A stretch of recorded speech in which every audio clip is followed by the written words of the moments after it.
We're here to talk about a lot about like women empowerment, Yeah. all that good stuff. I really want you to touch on healing the masculine energy from a woman's point of view, which we speak to a lot more women needing to have that healing process. What does Mhm. that look like for you? And let's take us on the journey.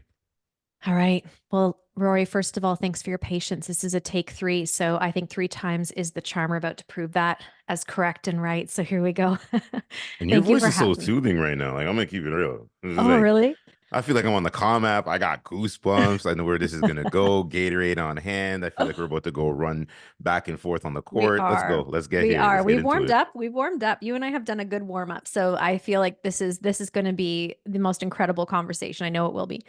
So, masculine energy with women and healing our wounded masculine. Let's talk about that because I am very passionate about this paradigm shift for women in multiple ways. First of all, I am so grateful to be a woman right now as a first generation that where we've had the availability, the accessibility, the opportunity, we're, being heard, we're being seen. There's so much incredible richness to how we live right now. The first generation, I mean, if you think about that, that gives me goosebumps because I know we're paving the way. As we're just getting started in this, the thing that I'm really thrilled about is the fact that we have a lot of opportunity to also improve. Let's be humble and let's realize that, yes, as we move up, as we're building success, this is wonderful, but we are also learning as we go. We're the ones to make the mistakes, to learn the lessons, and to pass that wisdom along. And so we can't be ignorant to that and think we're doing a perfect job because we're not. And I take that with a lot of grace and space for all of us. But at the same time, it's a bit of a call to action for women listening in. I feel like a lot of women have been wanting to compress or step upon the masculine in order to rise. We've heard things like men have always had this or men have always had that. There's this layer of resentment, this layer of bitterness that is being spoken, really, and amplified. And although there's lots of truth in that, it's like, okay, we can't change what has happened. We can't change history, the past. What we can do is make the future so beautiful and design it exactly the way we want to live and breathe and move and be in relationship with one another. So for me, it's like, what if we all rose to the occasion? So it's not a pushing the man down to have the woman rise up. Instead, let's rise and show what we're made of while also edifying and growing alongside those men in the world. And I'm talking very gender specific, but and I speak to everybody, but in this case, I feel like it makes the most sense just to go there. So, everybody listening know that I'm open to it all, but in this masculine, feminine, I feel like it's the easiest way to sort of look at it and discern. So the wounded masculine is this forcefulness, this very loud, almost I would say aggressive type of persona that women are putting on to be seen. It's like pushing the envelope, pushing and pressuring, the success. And I think, well, I love good work ethic. I love grit. I think there's so much involved in that we should be thankful for and celebrate. Even that's a whole other conversation we could have around masculine and feminine energy as well. But it's like, what if we do that and we also learn to soften into that feminine energy that allows us to receive. I work with women who want to build successful lives. And 9 times out of 10, the whole reason they haven't seen success or haven't had those results show up is because they're pressuring everything. Everything is like a white knuckle grip on the steering wheel, like forcing our way through the storm instead of just trusting and knowing and being. And I remember this changed a lot for me when I was working with a coach who was really teaching me about masculine and feminine energy for 18 years. I've been building businesses and babies in my home, and that's been so overlapped and mixed together that I think in some ways I'd fallen so into my masculine, I lost touch of my feminine. And she said to me, well, when do you feel like you're in your feminine energy? And I said, well, when I'm mothering, like when I'm being a mom, of course, like that's the epitome.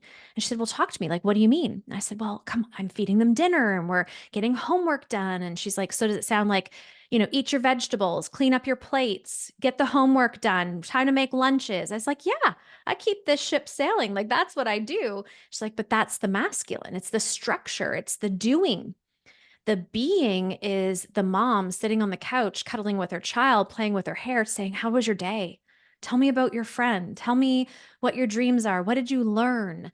And that was the biggest shift for me because I had this image all of a sudden of that feminine, that receiving, that softening, and it literally changed and transformed my life. Love that you say all of that because it speaks to your mentor. And I think that when we talk about healing, there's a mentor side to it, Hmm. or there's an actual therapist side to it, or there's a psychologist side, or there's actually hiring a coach. Hmm. So you speak to the mentor aspect because I think that I had a guest like it was like back in the episode like the 200s that said she's all about healing, but sometimes you don't want that necessary coach. You maybe want somebody that's going to be a mentor, Hmm. and I think that's where the distinguishing between both is Hmm. who's going to work for you at Yes. that present time, you Yes. know, maybe go on the spiritual journey. Yo, guys, what's going on? I appreciate you. Thank you. Turn on all bell notifications, subscribe, like, and comment to the podcast. It's the best way to stay up to date. And hey, it helps us gain the clarity and boost ourselves into that algorithm. We appreciate the support each and every day, each and every week. Let's keep on going to keep on growing. Peace. Yes. Amongst a group of women, unplug where you have no phone. It's just strictly you and your thoughts. You know what I mean? And things like that. I remember Mike Tyson was talking about healing his, past traumatic instances and stuff like that. And he had to do a lot of work. And that's why when you see him now, I feel like if we were to go back maybe 30 years, Mike Tyson would have been probably one of the all-time greats. Hmm. Now that his head is wired on the right way, you know what I mean? So Hmm. it's like you got to go through what your healing is going to be like. I speak to it from a life coaching perspective, 1% better perspective. That's why I do a lot of reading. Yeah. I do a lot of reading because it's information that's going to change my situations. And I Yeah. think that we speak to empowering women. Women should be able to do that. Men should be able to do that also too. But we're so distracted. And I'm like, what do you not want better for yourself in relationships, outside of relationships, in business, outside of business? Hmm. But we consistently draw for the excuses. And I've always said is it seems like a lot of men and a lot of women love the attention that broken gives them. Yeah. That makes sense. Yeah. Or get stuck in the healing wheel. Like it's like the perpetual healing where it's like, when do you jump off that wheel and say to yourself, I've healed? Because the healing is forever and ever. Like I don't know. I don't know how I could possibly be healed because I don't even know what's coming around the corner tomorrow. Probably another hurt, another phase of like evolution and growth because it's over a lifetime. So I think there's this also this pattern of like, I've got to be healing, I've got to be healing, which has actually formed a slight excuse from doing. So it's like, I got to heal first, then I will. Well, you actually can do them simultaneously. So I really appreciate you saying that because I think that's a comment or a perspective that maybe is a little triggering even for some people listening in. But it's like you can become the best version of yourself while also learning and growing and healing. It doesn't have to be done one right after the other, it can be done simultaneously. Absolutely. That's why I always say is like somebody that speaks, and some guys have pegged me, some women have pegged me. You need to be the relationship guy. Just talk strictly about relationships. And Uh, I'm like, I get it. If I niche down, I think I can do a lot of chaos because I can break up a lot of the toxic viewpoints that are out there between men and women. But I feel like what I do here is it correlates to everything in life. yeah. Relationships is our life. If you can't connect, you can't have a collaboration. A relationship is a collaboration between two people, not Hmm. between one to many, not because you have one person here and you're dating that other person, but you want to welcome other people in. That's not what we're talking about. Hmm. Connection breeds collaboration. Collaboration breeds togetherness. And that's where you get the sale point. Yeah. People are going to be like, well, the sale point. Yeah, the sale point is how do you accumulate the mass amounts of money that you're going to bring back into the relationship or the Mm. business transaction and things like that. And you see it all the time. Like I step out nights and I just, connect with people and I see it. It's like people are just chasing. They're chasing something, those dopamine hits that lead to empty calorie stats at the end of the day. You know Yeah. what I mean? Yeah, Like I I could do. keep going on. I want to take away from the show though, because you're my guest. Yeah, no, But it's just it's like, good. yeah, you gotta have empty, you gotta present some substance. Mm. Substance. Like I look at like right across the way, I see all my books that are stacked up. And I made an Instagram reel about all the books. That's what I've been doing for the last 4 years. I've been putting the work in, and there's some powerful books. There's the Yeah. Gary Vee books, the Patrick Bet David books, the Eric Thomas, my mentor, you know, Yeah. having the ability to speak to his content advisor. That's Mm. something that I manifest. And before we came in the podcast, I spoke to one of my guys in New York that I've known for 12, 15 years. And he said to me, he's like, bro, he's like, you manifested that from day one. He said, yo, I wanted that. Took a year and a half later, but we're here. We're here. Right?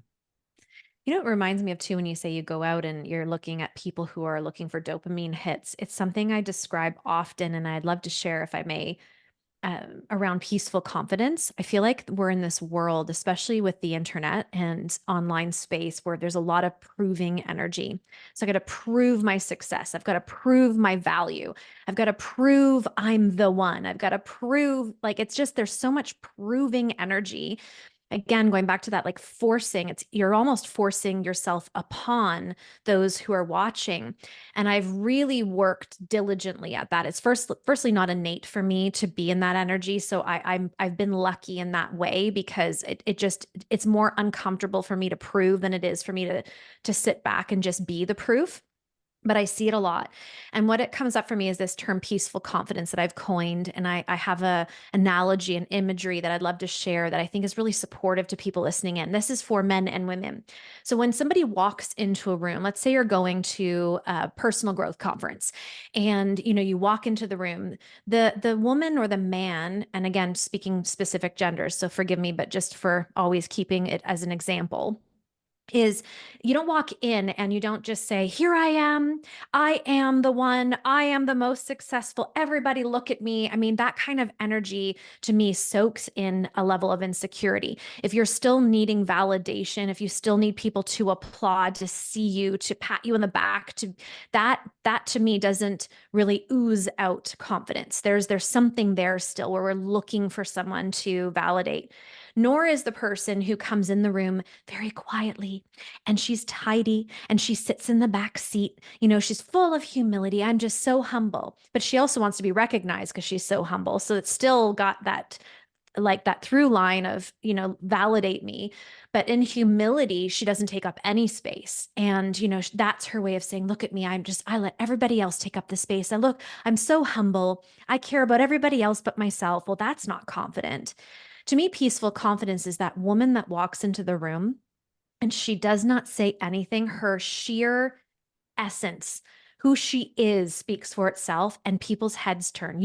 I've had this experience with people, and where you're just like, who's that? There's a smile on her face. She's making eye contact. Her shoulders are rolled back. She sort of glides into the room, and she's so excited to meet other people. She's genuinely excited to know who you are and also for you to know who she is. There's that equal exchange. And I see her sit in a very good chair, put her arm on the back of the chair, swing her leg across, and just be totally available to what's possible. And that type of confidence is what is my North Star. I often think about that, of like, how can I emulate that, embody that in my own life? So it's not that I'm so in humility, which is my more of my comfort state, and also not loud and where I'm turning people off, but I just get to be my existence. What you see is the proof and evidence for who I am. I don't need to show you. I don't need to do anything in terms of pressure. It just is. And then when I think of that and I share that with others, I watch them melt. Like, I watch my clients go, "Oh, I get it. I get it. I am enough. My success is enough. I am the evidence. I am the example. I get just to be myself." And it's like, isn't that what we all want from you? We don't want anything else. That performative persona that so many people put on. I had a mentor, Allison Bird. I always rave about her. She's been life changing for me. And I remember my very first coaching call with her, and I hired her because she just made me sit up a little straighter. Her words are delicious. Like, you hang off of the words that she says. And I remember our very first call, within 5 minutes, she said to me, I don't know if I can go forward with this call today. And I was like, oh, and I'm trying to just be in this, like, I want to impress her.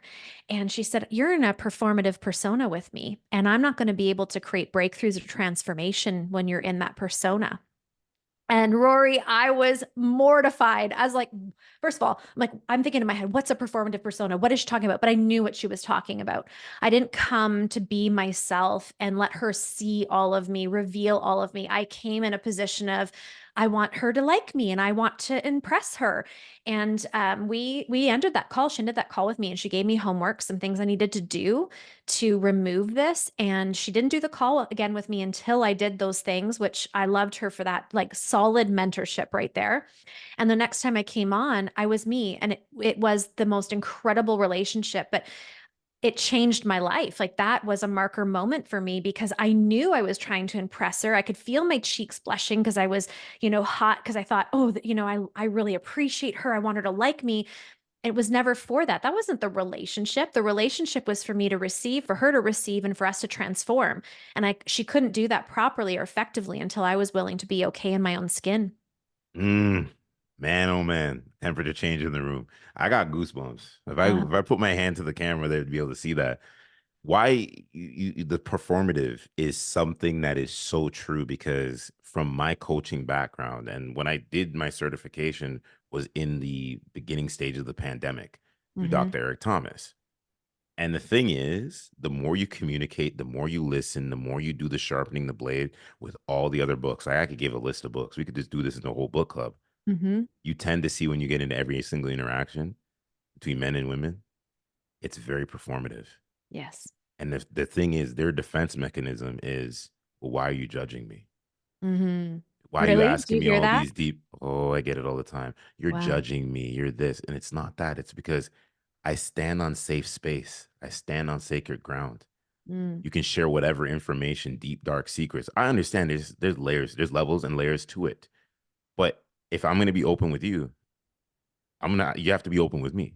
And I mhm. think that a lot of people don't want to be open because it's the facade mindset that they want to bring. It's Yeah. the fabrication of lies. And I can tell you something, like I'm happy that she said that to you because you learned, but we see it. When you're the Oh. type of person that can hold and you listen and you provide clarity, you know when somebody's not being correct. You can Mhm. see it, you can feel it. You're not being your authentic self. And then people are like, yo, well, you're judging me, but I respect you. It's like, just take that time. Take that time, you know? Yeah. We see it with women online all the time right now. It's a bit of a pet peeve. It's something I'm really hoping to be more vocal around. And the trend is swinging, thank goodness, because we've been in this authority marketing where it's like proving our success through sharing our numbers. It's wild to me. I mean, sure, I share numbers from time to time with because there's a relevant story behind it. And yes, I understand it shows what's possible, but I don't want anybody hiring me to build your life and business because of what I made last month. That is almost irrelevant in comparison to how do I activate you? What are you going to learn through me? What is the experience Jen holds? How do I feel when I'm in her presence? Hire me for that, not because I made $1,114.32. Like, I mean, they're putting their income on there to the cents. It's wild. It's wild, but that's that proving energy. Look at me. Look at my success. Pat me on the back. And it's been working with women because what do they layer it with? Oh, we're liberating women. We're liberating wealth. We're normalizing wealth. How is that normalizing anything? First of all, on multiple levels, there's nothing normal about that. I don't want you normalizing my success. There's nothing normal about the success I hold. I have done things that most people are unwilling to do, period. It doesn't make me more special. It doesn't mean I'm favored over you. I just did the things that a lot of people procrastinate against, don't do, think about, dream about, and don't activate in their own lives. That's the only difference between me and someone else. I don't want you normalizing that because then what was it all for? What was all that effort, all that sweat, blood, and tears for if it was just no big deal? It's no big deal. We're just normalizing it. There's nothing normal about what I've done or what many women have done in this space. So there's that. The second thing is you don't see men, successful men, walking around showing their income statements and their Stripe, taking screenshots of their Stripe accounts to sell. You don't see it at all. Why are we doing this? What is that for? They And do it in a Go Sorry ahead. to Yeah. cut you off. Yeah. They do it in a different base because it was funny in social audio land. I'm not gonna call the two individual names out. When it seems like men get money, they show their jet, they show the car, they show the this. And there was a coach that was on there, another entrepreneur, and he goes, "You're doing that to show something, but you're being misleading. That's not necessarily what success is. That's the bonus part of success. Success Absolutely. is like how do you have your men and your women groups and how you're developing and nurturing people through those? Yeah. What are those testimonials? What are those success stories? That's what's going to bring you to the end game. That's what's Yeah. going to bring people to buy into your business. And I think there's that disconnection with it. You know what I Hmm. mean? One of my podcast mentors, shout outs to Sean Anthony. I've watched him. He's been a mentor in my life Mm. as a person that's always talked about podcasting, giving the game, doing all that. Now Hmm. I'm seeing him showcasing the highlights of being around those important people.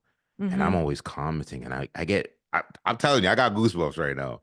I got I got goosebumps and I'm sitting there looking at it. I'm like, listen, man, you're a big inspiration because I didn't have to look to him to be my mentor. I just interacted with him. He's been on the show twice and I see the Mm. successes and I'm like, damn, I'm gonna be in them spaces very soon. Good. Even when you have with your female, base that you're building, Yeah. they're gonna be rewarding to you. This could be vacation, it could be all women group retreats, things Yeah. like that. That's Absolutely. success. That's the joy. That's the pride. That's the passion. That's the heart we put into our business. Well, the thing is, too, like, let's be honest, Rory, most of the private jets, most of the cars, they're leased. They're none of it's owned. It's a marketing way, and it works. I mean, hype marketing works, right? It does allure people in. They're like, "Oh, I want the private jet."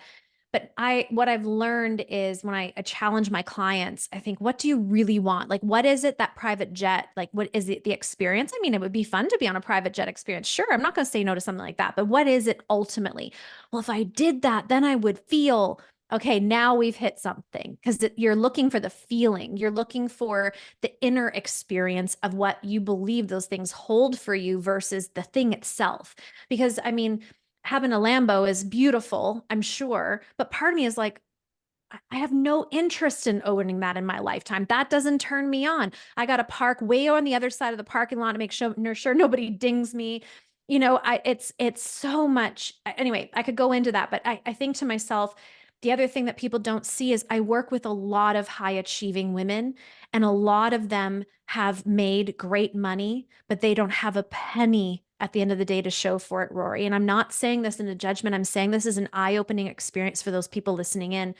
They're spending $95,000 on ads to have that $100,000 month. So really they only made $5,000. We don't know everything. And I'm not saying that's every single time.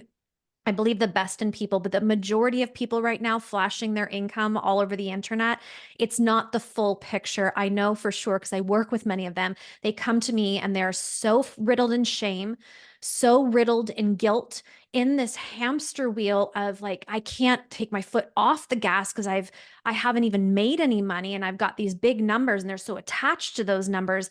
And I've worked with them because I was that person. I mean, I was that person who was making incredible income, and I would be sweating at the grocery lineup, hoping my bank card could pay for groceries for my children. The shame I felt, I remember just crying on my way home from grocery stores. I was looking for like change in my car to pay for things.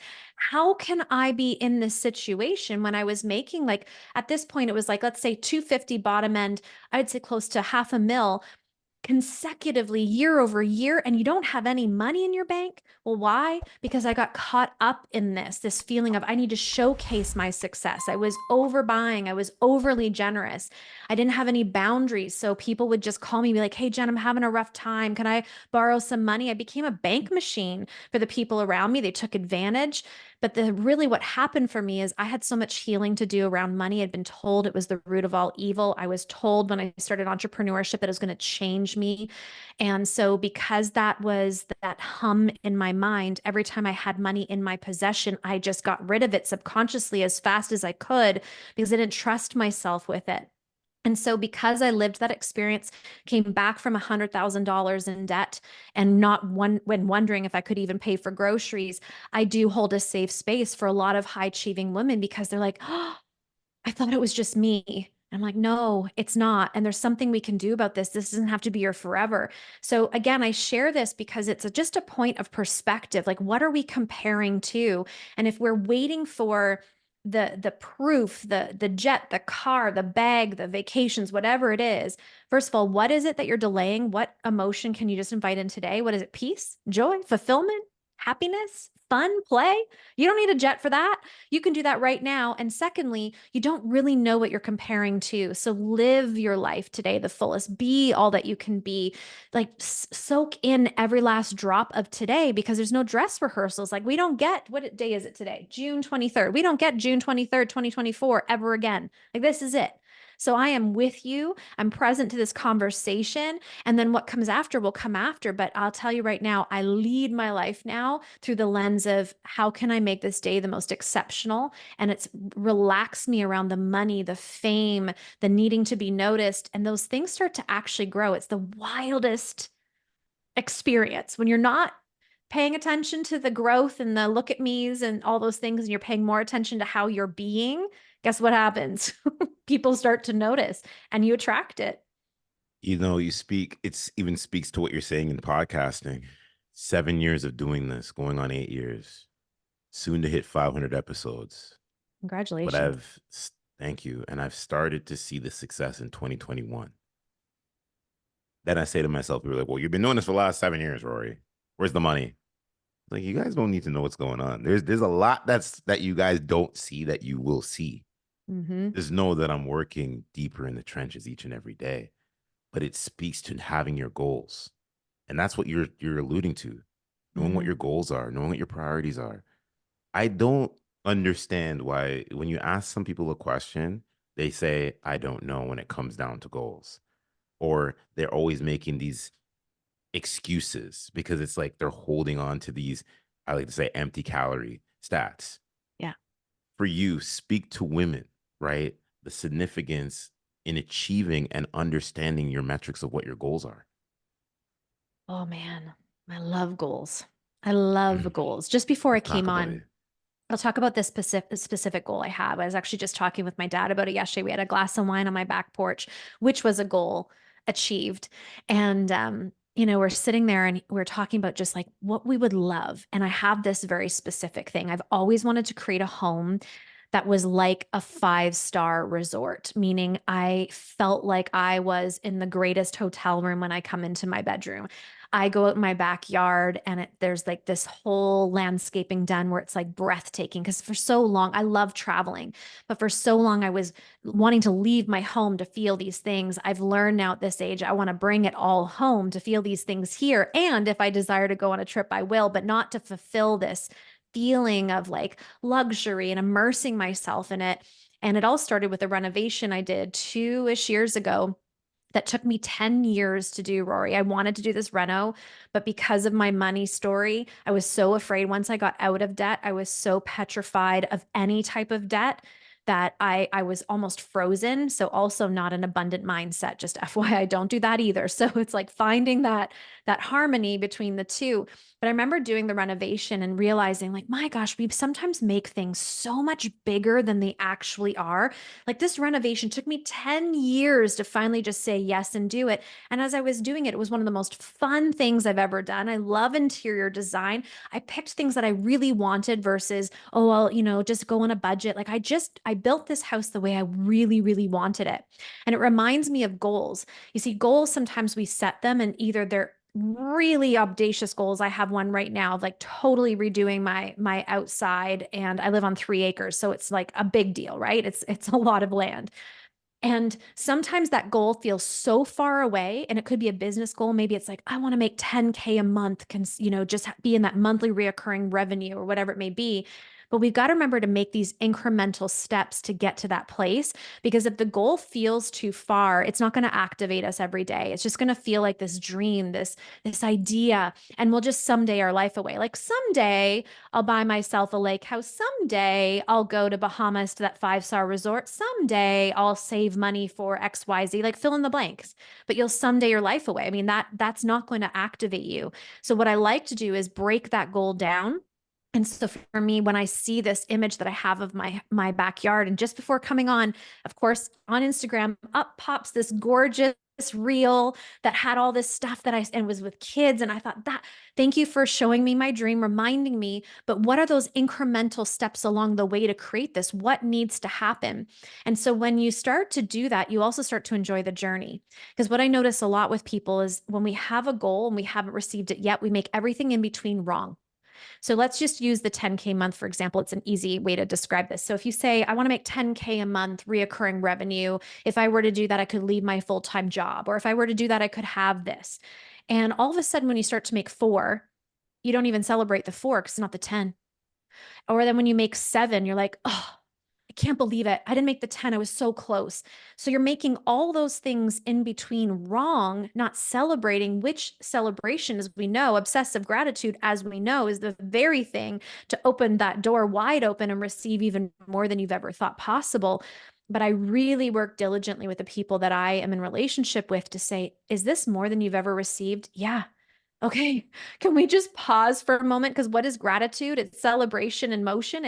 It's sitting with this for a minute, just having a pause, letting it be. Who am I right now? What have I done to acquire this? And who can I become now to acquire more? There's so much substance in the goal setting and those micro goals along the way. And I work diligently on that with the people that I work with. I had a client just this week. Now she's such a blessing. She has a huge corporate career and she's building a business for moms. So she really wants to talk to moms because she feels like there's a lot of martyrism, a lot of victimhood around mom and entrepreneurship or mom and career. So she really wants to eradicate that, like speak to a woman and say, yes, you're a mom. And what else are you? She's doing a great job. So she said to me, I really want to be able to match my salary. And she makes a very healthy salary in what she does. And I said, well, what's your monthly reoccurring revenue right now? And she goes, oh, I don't know. Such an interesting thing. Like, what do you mean you don't know what you're making month over month? Like, wow. And so that was an interesting realization for her. But she came back to me, Rory, and just in tears. And she said, Jen, I had no idea I'm a quarter of the way there. I had no idea that I had made more money with you over the last 6 months of 2024 than I did the entire year of 2023. I had no idea why, because all she was thinking about was that number at the end of the road. All she was thinking about is I've got to reach this, that she hadn't even realized the progression she had already made. So goals have them. But my goodness, friends, like start making those micro goals. I remember when I started entrepreneurship, I literally wanted to have a pedicure once a month. That was like a big goal for me. I wanted to walk into a clothing store and pay debit, not credit. That was a goal for me. I wanted to have a massage at a spa when I traveled. That was a goal for me. It had far less to do with the money and more about living a lifestyle that took my breath away. And I ended up doing those things, ticking those boxes. Imagine a pedicure that took what, $100 a month? There we go. But then you start to enjoy the journey. So goal setting is imperative, but then I would also say make sure you're doing goals that you can acquire quickly to keep you hungry for more. Wow. Masterclass. Every time I do these podcasts and specific guests come on, I'm like, do I just paywall this episode? Do I just paywall this episode? Because there's so much value. That's why it's like I tried to change up the coaching to say is I need to give elements of this podcast to be free service. But if you want to get into the logistics and you want to get to the deep dive, that's the reason why you go to a Jen or you go to this guest or that guest, because it's Mhm. like there's so much value and power in what it is you're speaking about. And Right. a lot of folks don't know how to set their goals. You know what I mean? Some people are like, oh, what's your podcast goal? To be having this podcast traveling. I've done travel, I've done the one on one conversations. I'm back to virtual because virtual is just the way it is right now. It's easier at the moment. Yeah. Summertime, you know what I mean? People are in the comfort of their house. You can't, some people don't want to meet. Some people are like, yo, I'm going to Miami next week. Like, I don't want to meet. Yeah. You know what Yeah. I mean? And things Yeah. like that. Or other things are going on, but it's just like, understand what it is you want to do. Write it down. Mm-hmm. Have somebody you can share that goal with that's not going to belittle that goal. Have somebody that's going to, when you say, hey, listen, my goal is to, start this business, they hold you accountable. They give you a buy when. In Yeah. all my conversation, when I hear some people say, well, oh, this is what I'm working on. What's your buy when? I'm writing a book. What's your buy when?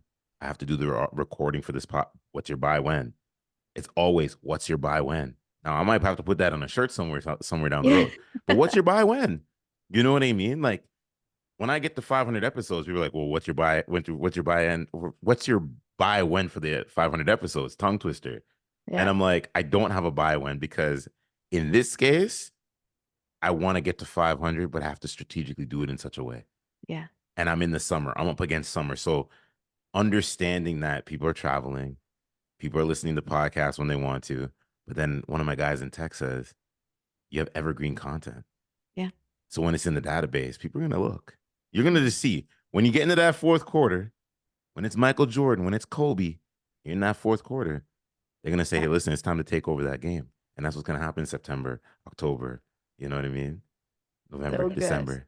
You see what I'm saying? Yeah. And my by when is always the answer is always until. Because you know what happens? A lot of times people say, I'm going to have this by the end of this year. Something happens and then they think they failed and then they stop altogether. And I always have this analogy of like pushing a boulder up a hill. It is hard. You're sweating. You do not want to push this thing anymore. And guess what? The further up you go, the harder it gets, right? It's not like it gets easier. And if you stop that momentum of pushing that boulder up that hill, what happens? Getting that momentum back again is so much more difficult than if you just kept putting one foot in front of the other. Even if it's a slowdown, just keep the momentum going. And so I say a lot of times to people, it's until like work with me and say, I want to build this business, but I'm building this business, I'm hiring you, but I need to make X amount of dollars by the end of this year to make it. And it's like all these like structures and boxes and like, again, that push pressure energy. I'm like, I don't think I'm the person for you because I know I can do big things. I actually think that's a pretty small goal. And I won't say that necessarily to them. I'll think, oh gosh, we can do that in no time flat. But don't come at me with like the pressures of timelines. Do I want to have timelines? Do I want to have a plan of action? You bet I do, because we all need that. But what if, for you to reach your $1 million business, what if it takes 7 years, not two? In 7 years, you're gonna be so glad you did. I have a lived experience of this. When I was building my wellness business, I was dying on the treadmill to hit a mill in cash income. I'd hit millions in sales, but to have income in the bank, I was dying on the treadmill. You told me to do something, I did it. I was the greatest student. I worked. Nobody could say, that Jen's work ethic lacked. It was more than anybody else I knew. And I was so frustrated because it's like, how can I not hit this 80 grand a month? I was at like that 50 mark. I'd come like it would just slide around that. I look back now and I think how proud I am. For 15 years. I had a multi six-figure business that was a flat line. I mean, most people would give their right arm for that because it wasn't like the Rocky Mountains of up and down. It was a flat line, but what a beautiful, I wish I could have enjoyed that more, but I was in such pursuit of this 7-figure income. Well, when I made a pivot and decided to start becoming iconic, I hit the 7 figures within the first 6 weeks of launching Becoming Iconic. It happened in a flash. I couldn't make sense of it. I didn't even know what this business was. It was literally just something I thought, I've got something here. And I was being pushed out. God was like, you're on the skinny branch, go. I couldn't avoid this. Actually ended up hemorrhaging because I was avoiding it so much. And my body physically manifested to push me out and say, to get my attention. And I remember that 7 figures happening so quickly and me realizing that's the buy when. It's like you do it until. Imagine if I had stopped. Imagine if I was like, this isn't working. Oh, I'm so frustrated. I'm doing everything I'm supposed to do. And I had moments like that. But I had worked so diligently. I thought, well, I can't take my foot off the gas because then I'm coasting. And when we coast, what happens? We naturally slow down. It's like, keep the pace, Jen, keep the pace, or at least find a pace you can sustain. And that's where I stand behind businesses now. I'm like, I'm building something of legacy with you. I am building something that's sustainable. I'm building something that you can count on. I'm building something you can fully trust. I have no desire to flash you to 100K month and have you slip right back down to 2K the next month. What for what? So for me, that bottom line with goal setting is, are you committed to it until? Because I'll tell you right now, when that does happen, you're so happy you kept going. There's a great book called 3 Feet from Gold. It's an excerpt from Think and Grow Rich. For anybody listening who feels like, I am Jen, that person on the treadmill, it's doing everything and the results aren't happening yet. That book is gold. Literally, it is about gold, but it is gold. And it is to me that something I've revisited over and over and over again in those times where I feel like taking my foot off the gas. I feel like quitting. I feel like it's not working and I'm frustrated because the results aren't showing up. That's the story. I tell you right now, you can't unsee that story once you read it. It's funny as you were speaking because, and it's not haha funny. It's when you speak to when people have all of these different things they put ahead of their goal. And I see it in retail in direct communication with customers. A lot of people lead with confirmation bias. And Mm, it's because this is where I tell you how you're operating at a high level. It's high level fucking conversation. Excuse my French for cussing on a Sunday, but you know what it is. yeah. But confirmation bias, the tendency to interpret it new evidence as confirmation of one's existing beliefs or theories. And there's a lot of people in society that bring that into the forefront. Confirmation bias. I've used that terminology with just talking with customers, and I'm telling you, people like stop talking after because they're like, "What did you just say?" But it makes them have to think. Hmm. And I've used it in conversations, even with direct one-on-one conversations. Stop using confirmation bias, and Mm, people have to start thinking yeah. because you put so much things in front of that makes you it talks you out of your goal. If you're coming to somebody for you want them to have a solution to what you're going through, you got to be open to receive what's going to be coming with that. And a lot of people are closed off. You know what I mean? I've Hmm. had people give me, you know, information and say, "Hey, listen, that podcast this is what I think you should do differently." I don't get on the back of my heels. I say, "I received that. Thank Hmm. you for making me understand that." Now, I may apply some of it to it, but I make sure I deep dive and I ask myself is why are they asking me that or why are they, giving me these tips or whatever? It's because they see the growth, they see where this could go even more. If I had confirmation bias, I'd just be like, all right, cool. But a lot Yeah. of people have confirmation bias. And it's like sometimes even when I share information to people in the inner circle and you hear how the response back is they're quick to shut it down, you're just Mm, like, yeah, confirmation bias. You're not listening. It's kind of like a with fries effect. It's like, well, you got this Happy Meal, you're gonna get fries with it. Let's pass you through the line because we're finished here. And it's just like, hmm. okay, cool. I know. Okay, wait. Don't share that with that person. Yep. Don't share that with that person. Share with that person because that person's gonna give you that feedback. You Yeah. know? Yeah, discernment is huge and personal responsibility is huge. Those are the two things that came through what you were saying right there, of discerning information, discerning feedback of, is this person doing or has they done what I am desiring to do? If not, it doesn't mean it's not valid. There might be something in there because it might be an extremely loyal community member that just happened to say, hey, you know what? I noticed this. And it's like, oh my goodness, thank you so much. Some of those million dollar ideas don't necessarily need to come from the person that's ahead of us. But yet we do have to discern because a lot of times when you are an activator, I'm certainly one. And I use the word activator more than triggering because I think triggering has a negative connotation.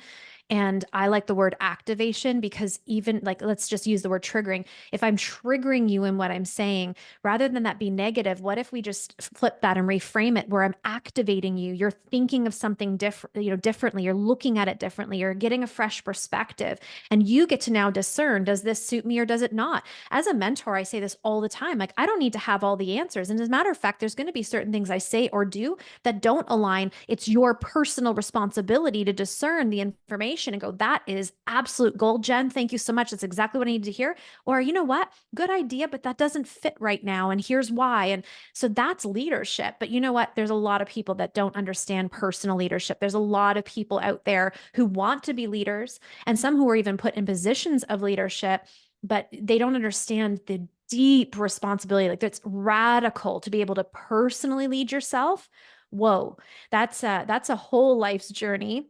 I don't think there's a destination with that whatsoever, but it is something that I have studied. I have worked so diligently on. I have a breath coach on my team at my boardroom table to be able to activate me, to be able to say, hey, we got something to work on. Like I am constantly seeking ways to hold the responsibility, discern information, and become the greatest version of myself.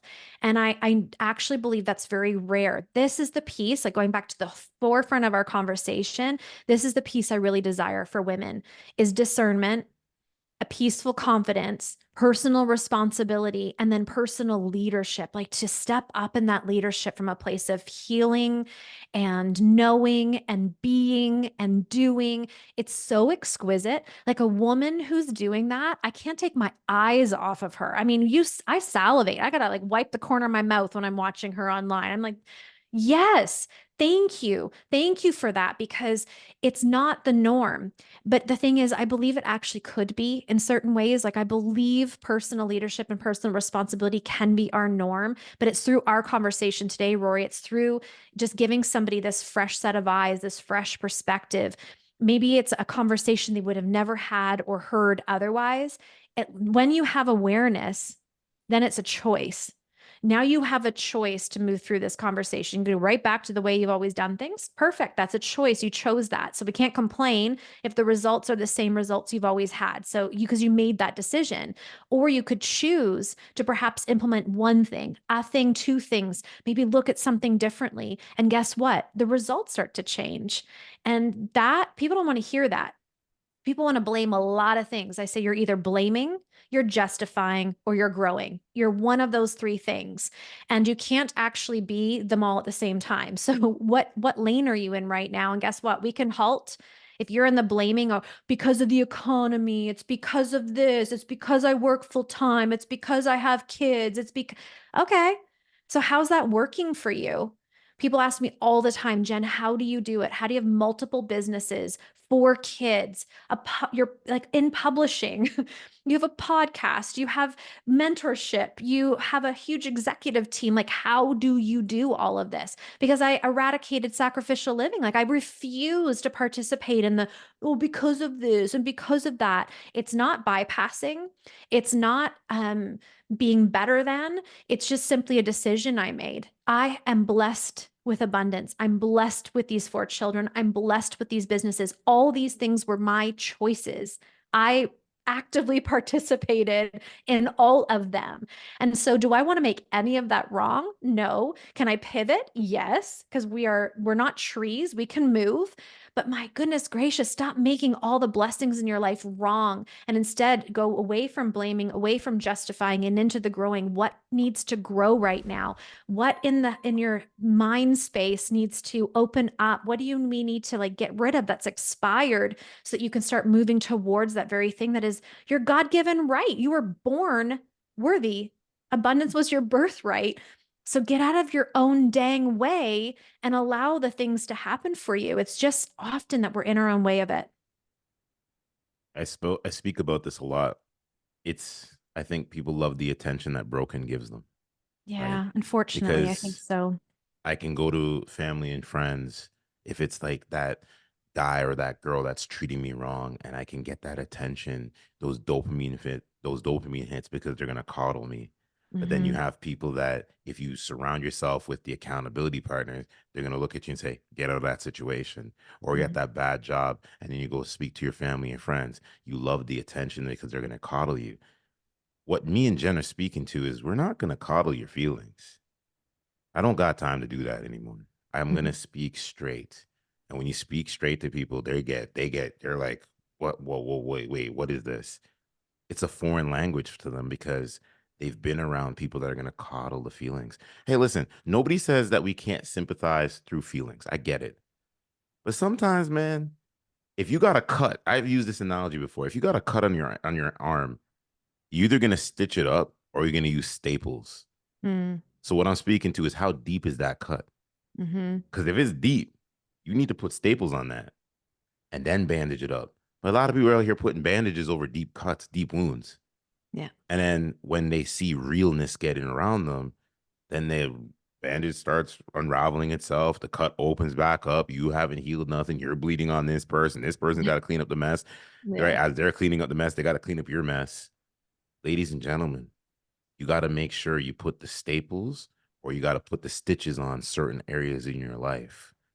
Heal that, know what the scar tissue is going to look like, and prevent yourself from continuously opening up those wounds. But if you like the attention that broken's getting you, you're just going to keep on putting the bandage on. Then what's going to happen when you get into your deep 30s, deep 40s, deep 50s? Oh, well, what happened here in my life with business, relationships, family, friends? Now you're living in a guilt tripping world, sorry. Yeah. Open up your eyes, Yeah. smell the breath of roses, the fresh coffee, whatever, right? The ocean air if you live beside water, Mm, and really anchor in by clamping down on that mouth guard, pulling up your socks and saying is, how am I going to make today, in my analogy, 1% better? It's not just an acronym, folks. It's not just a thing that I'm saying because it sounds good. It's 1% better each and every day. yeah. Stand up for what it is you believe in and get that work done. Yeah. Intentionality, my favorite. Like my favorite thing in life is intentionality, living everything through the lens of intention.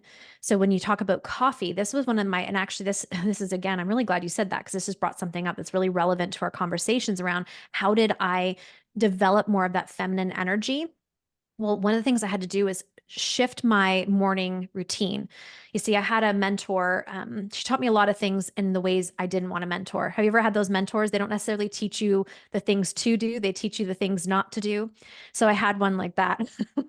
And we can get into that, trust me, Yeah, because yeah, there's a lot of mentors out there that are fluff, right? yeah, I yeah. don't deal with the fluff. I like the in No, your direct face, and that's how I yeah. approach things. In your face. Well, I like that with love because I am a softie and Of I'm a words course. of affirmation girl. So as Of long as course. it's safe and there's trust and Of love, course. Of we'll tell course. truth. But yeah, this mentor taught me a lot of what not to do. So I'm actually really grateful for her for that. But she's the one that said to me, "Well, Jen, getting up at 5 a.m. is so masculine. No wonder you're always in your masculine energy." And so I gave up my 5 a.m. routine for the longest time. But see, as a mom of four, and with all the businesses, that 5 to 6:30 window was the only moment in my day of solitude. I didn't have any time for prayer, like that deep, meaningful, connective prayer. I didn't have time to contemplate, think of my dreams. What did I want today to look like? I would just wake up and I reacted to my day. And so when I learned to get ahead of my day, that's when I really functioned well. I was a high performing, functioning, beautiful, like just the day unfolded beautifully. So what I had to do is get back up at 5, but I reframed it. Yes, the action of an alarm going off and getting disciplined enough to getting out of bed, yeah, that's masculine energy. But there's nothing wrong with masculine energy. I love and I actually really do well in my healed masculine energy. But what I did to shift was I got myself a silk robe. And I one day I will sell silk robes because there's more women who have DM'd me who send me pictures of their silk robes. It's unbelievable. But I bought myself one because there was something about putting that silk robe on my skin. That was the very first thing I did for myself that shifted my energy. I noticed rather than like doom, doom, doom, stomping to the kitchen to make my coffee, I was more like I was gliding. I was like tiptoeing. Like I just felt luxury because this robe, it was like Japanese silk, it was beautiful. And then I would set myself up, I would light a candle. I got myself organic, like really good fair trade coffee. I bought myself a mug that I just loved holding. It was just beautiful. And I started to savor things. The intention behind everything became around beauty and noticing and being grateful and lighting that candle in the silk robe and sipping my coffee, smelling it, being in the quiet changed everything for me because guess what? I opened my entire day in the feminine.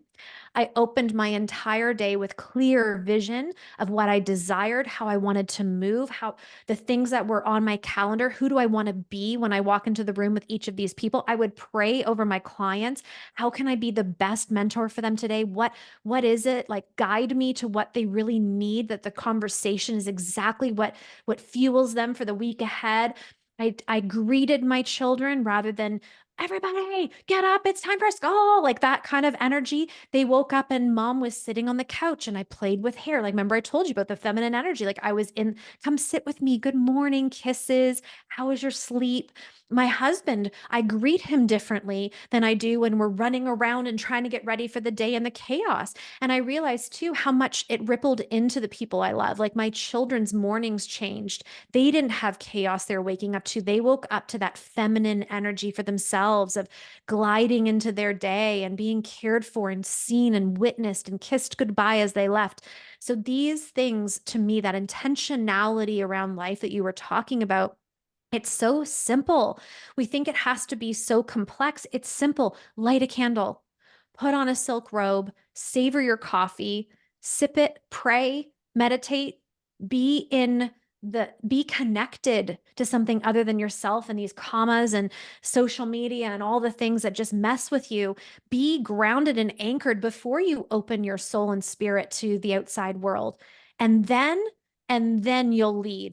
Like, people won't be able to take their eyes off you. They're going to be wiping their mouths from the saliva because of how you're showing up, and it will spark inspiration across the board. It it's so it speak goosebumps again, alert, goosebumps again. Like it speaks to so much of the work that I've done. And I Hmm. tell people, they're like, "Oh, have you ever been through any traumatic experiences?"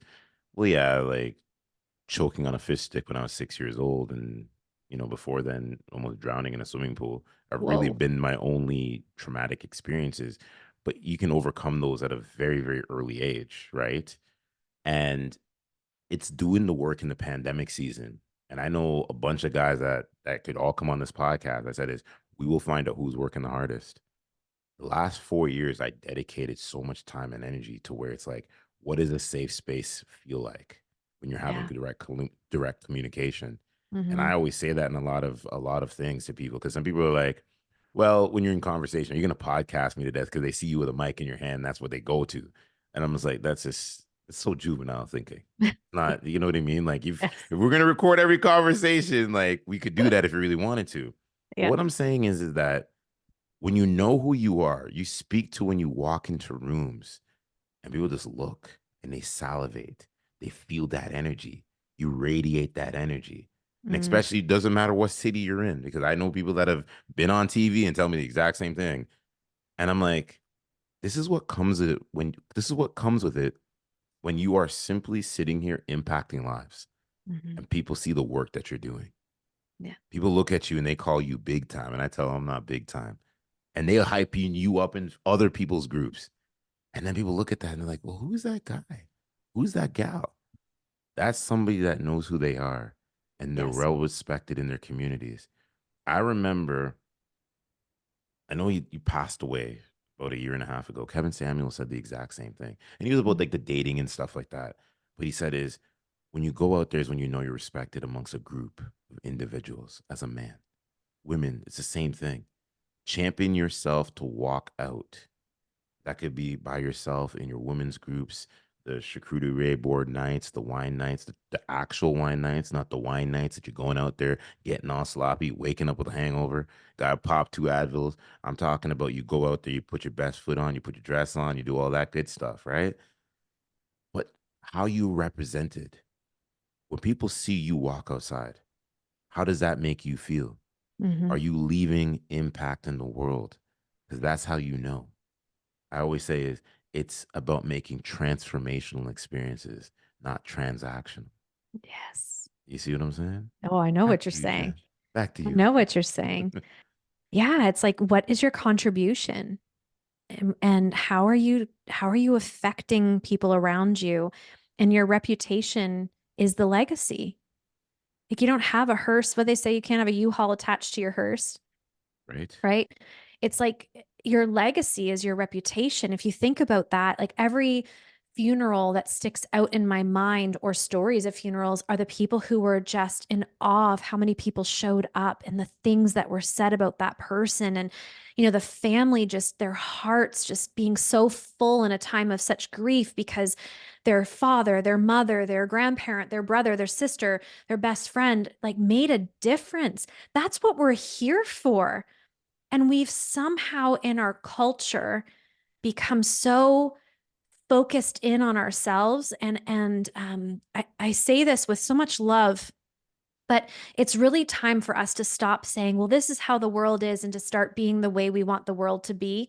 And there's so much privilege and not so many people are naive to what's happening. And most of all, they're naive to the way they're showing up. They're just repeating, they're just doing and being something in a reactive state. And I think all the time, what an honor social media is. I love social media. I love teaching it. I love being on it. It is my creative outlet. I love it. I lost my social media a year and a half ago. I'm rebuilding it.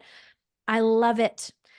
But it is also a call into personal leadership and responsibility. I know that the things I say are touching people's lives and hearts. These are people's families, okay? I'm dealing with women building businesses. It's their families that I'm also dealing with. That responsibility, I don't take that lightly.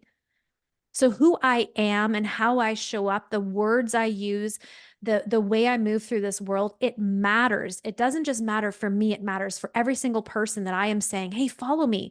I can help.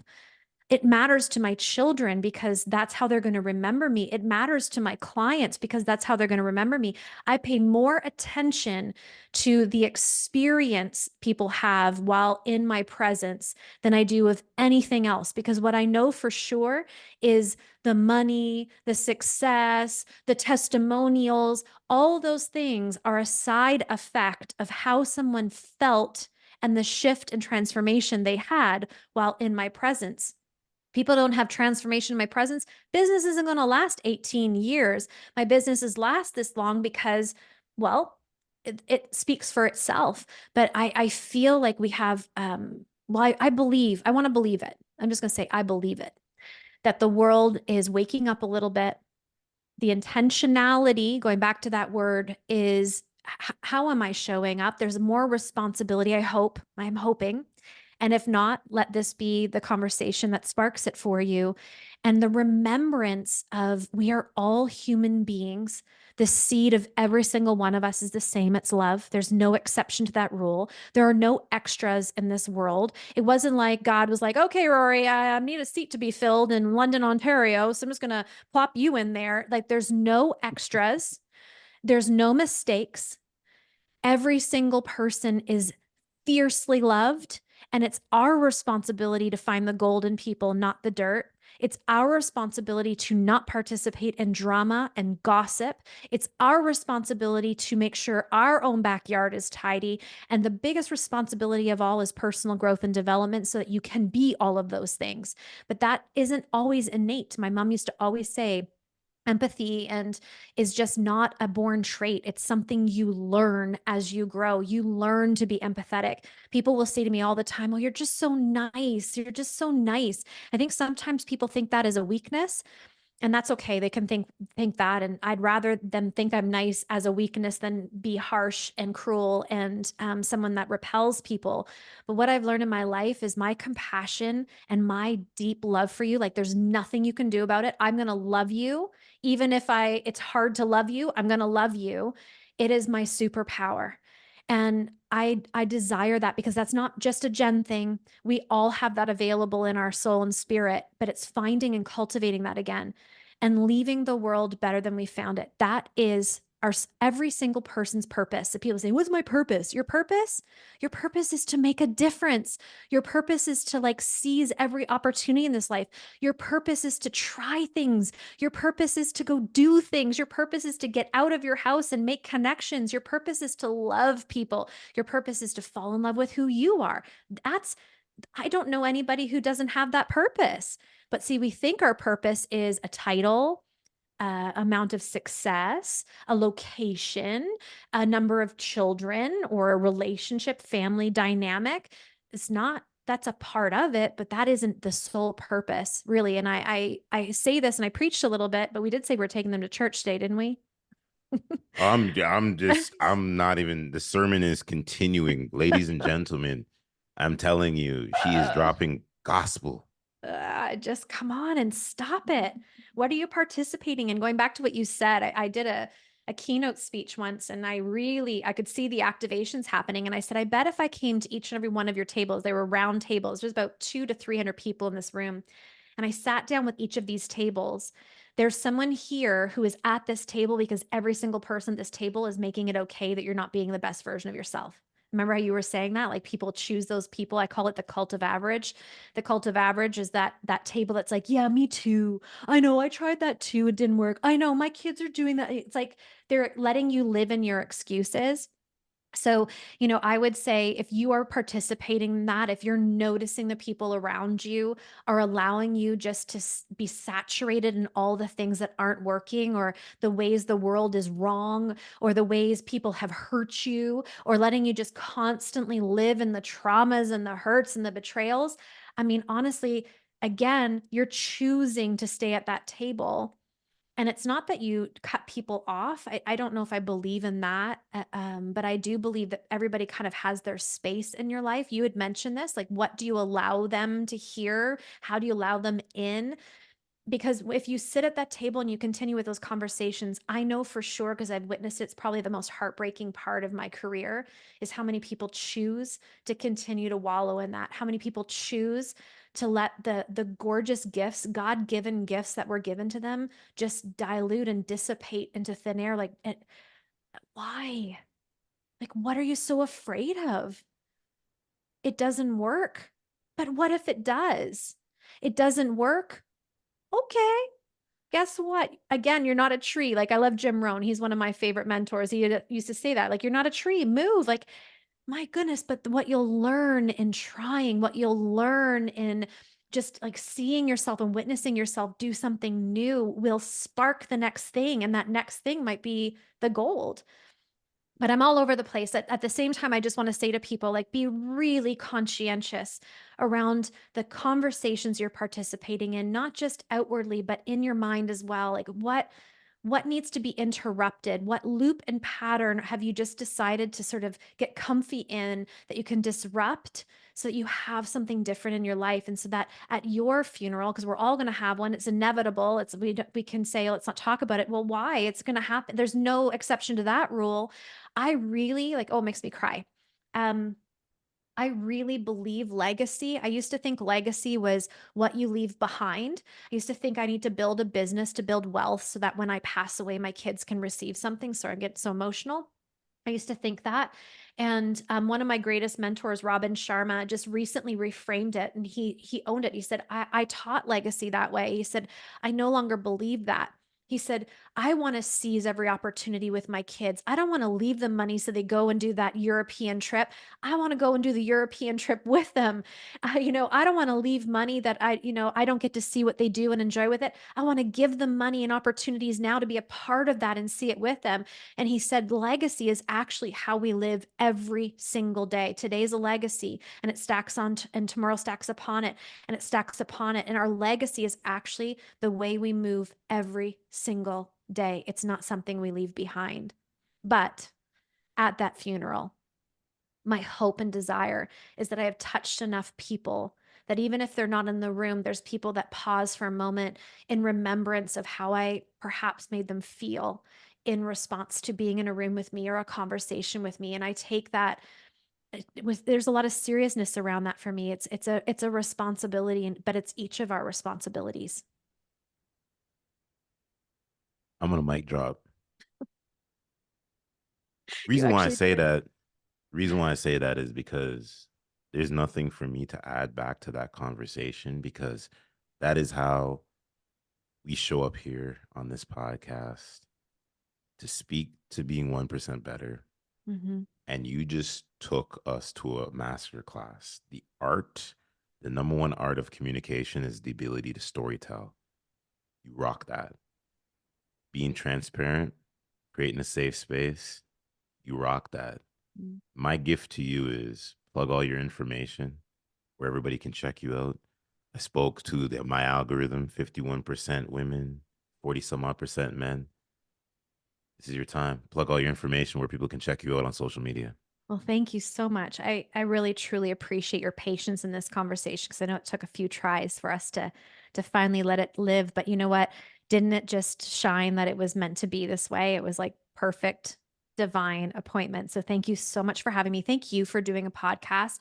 I always pause in this moment to thank the hosts themselves because it is such a selfless act. I have a podcast and I know the time, the money, the investment it takes for us to create something that is completely free to the people who get to listen. Like, what a generous gift. So, I want to thank you because I acknowledge what goes behind this for you to serve the community. So, thank you, Rory. And your voice is made for podcasting. So, don't ever stop. 500 is Oh, just your oh, tipping point. we just Um, beginning. We just yeah. beginning. Trust me when I tell you that. Yeah, I feel that. But where to find me? So men, it's really interesting. I have a lot of men follow me. Speak primarily to women just because that has always been I just know since a little girl that was what I was meant to do, but I'm not exclusive, meaning men find a safe space with me as well. So I welcome them on Instagram. It's becoming iconic. It's pretty easy to find. And then, of course, I have the magazine, Iconic Magazine. So you can find that online and also just on Becoming Iconic. It's all linked there. And the podcast is a great way to get to know me as well. It's shifting. So, depending on when this goes live, there will be some new opportunities that we're about to spark in the month of August. So, stay tuned. If this is before, you'll be a part of it. If it's after, you'll be seeing it. So, regardless, you'll know where to go. Becoming Iconic is really the best place. And the website's the same, Becoming Iconic, but it's .co.co. What people don't understand with podcasting, just to clean up even what you said there and to add on to, is it's a database. So when you think about repurposing, even though that this will be coming out within the next week, Oh, right? nice. At the time that Okay. they're listening to this, there's always ways that you can repurpose the content because content is king, but the creation is queen. See Yeah. what I'm saying? Hmm. And I appreciate everything you stand for. This is not going to be our one and only conversation. I have some ideas of things that I'm working on the back end. Let's just say social audio, right? Yes. And I feel like there's some offerings that we can bring Jen, myself, a laundry list of other people to a platform which could really springboard something so great. I Because love it's it. all about, like I said again, you need to have collaboration to reach connection. Wait, I said that wrong. You have to have connection to reach collaboration because that's Mm. how everything is going to make it happen. So I I do believe in both, appreciate you. though. You Yeah. actually said it, and it goes true, reigns true both ways. Collaboration creates connection, and connection creates collaboration. So I like She that. checked me. She checked me, ladies and gentlemen. I like that. Thank No, you for having me, I Rory. This was a appreciate you. joy. Thank you. Yes.